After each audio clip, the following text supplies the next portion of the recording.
Sylvie Wester, I work for Reuters here in Vienna. May I ask you, do you think that the European summit has hurt the relation between the United Kingdom and the other European countries, and specifically France?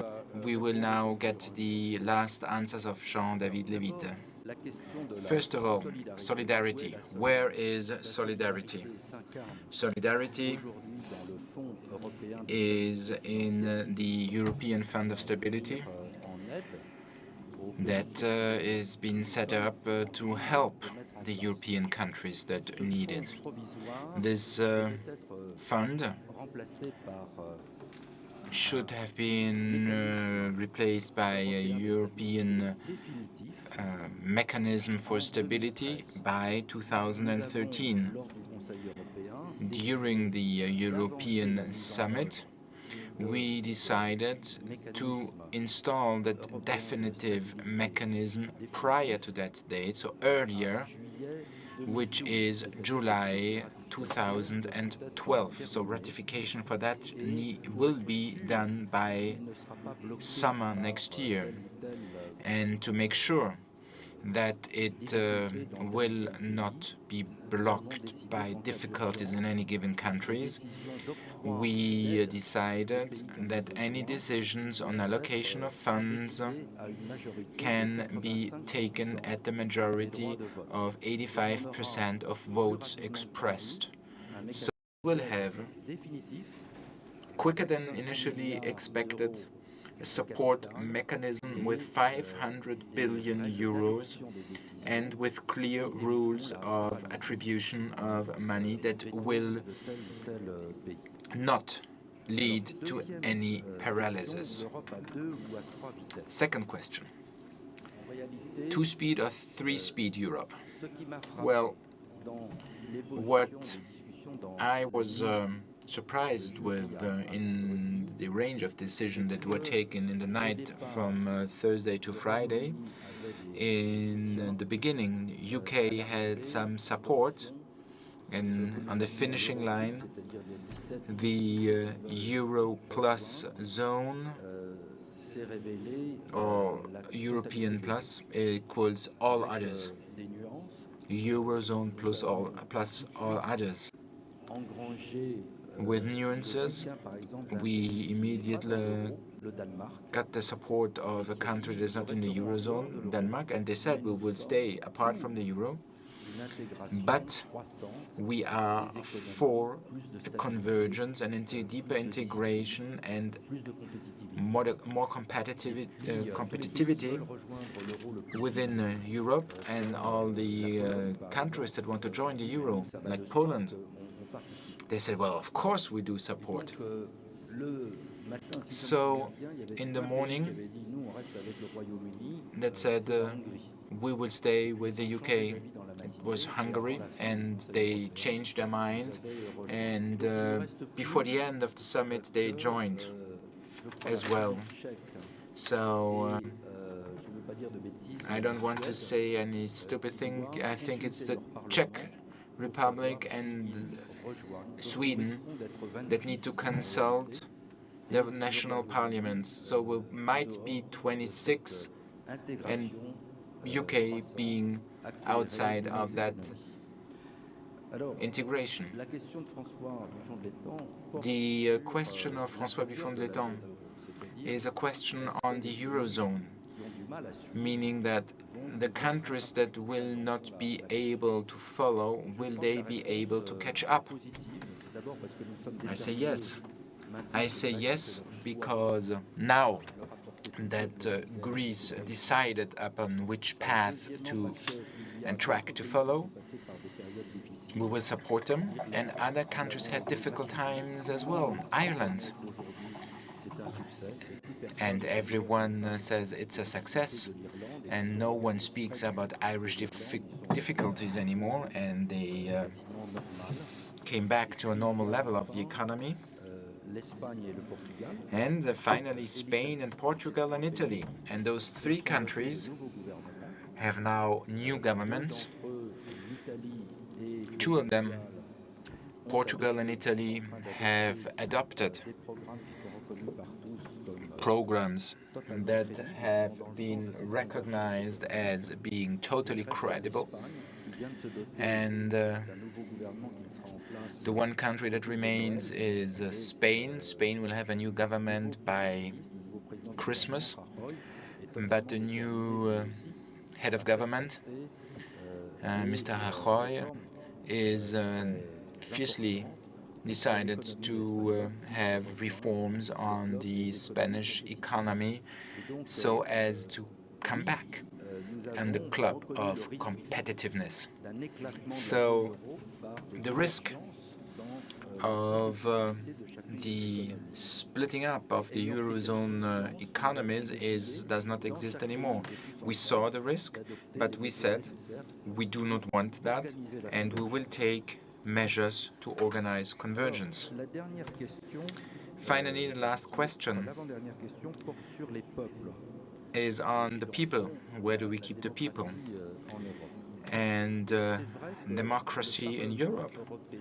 Well, it is true that European Parliament is not recognized well enough. It is a very important institution within the European construction. Many decisions are co-decisions between the Council and the Parliament, but many citizens in Europe are still not aware, and when there are European parliamentary elections, they do not realize how important it is.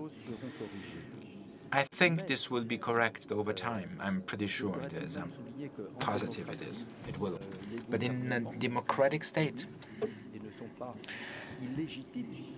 governments are elected and they have a legitimacy to take decisions in the name of their people.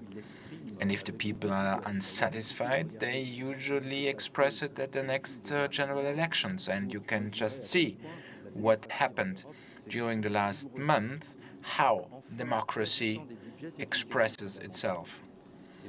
And then on the budgets, it's a fundamental question. And this was one of the discussions we had with Germany. The discussion was, shall we allow the European Court of Justice decide that the budget of a country is not in line with decisions that were taken? For us, it was absolutely unthinkable of. One of the advantages is that Parliament is deciding about taxes and about the budget. And the role of the Court of Justice will be limited on the fact that the Golden Rule will be transposed correctly into national legislation. And this is his role. But then, should the European Commission state there is a deficit going far beyond the 3%, we need to correct or take corrective measures, then the European Council, that means the governments, can only modify that statement and that decision by a qualified majority. And, of course, the countries then need to vote in their parliaments on the budget. So democratic systems continue to work. If this new path to be followed is not adopted by Parliament, there will be malices to be paid. There is a price tag attached on it, and those price tags still will have to be defined during negotiation phase. And the last question actually was on the friendship between the UK and France. No issue on that. We work together in Libya perfectly, perfect harmony. The two of us, our countries, are 50% of military expenditure in Europe. That will continue.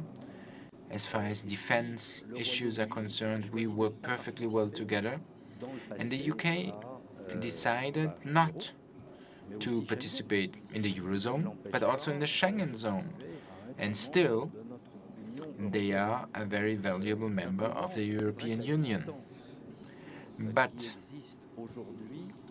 it is true that the distance and the gap between London and the heart of Europe will widen, because convergence also means that the convergence of all, most probably 26 countries, will make them come closer together, and therefore the gap to the UK will be widened. But it's their decision.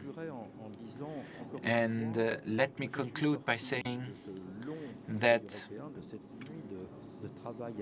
after that very long night of heavy work,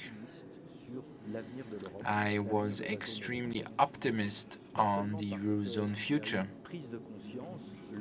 not only because there has been a total implication of all of the participants, and everyone decided that everything shall be done, everything possible shall be done to make it a success. We have not the right to fail.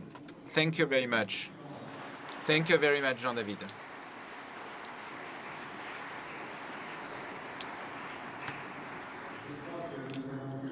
I think that we all know that this is a historical moment also for this fourth edition of the World Policy Conference, and that even the most skeptical amongst you here in this room must have had a hard time to resist your very reasonable optimism, Jean-David.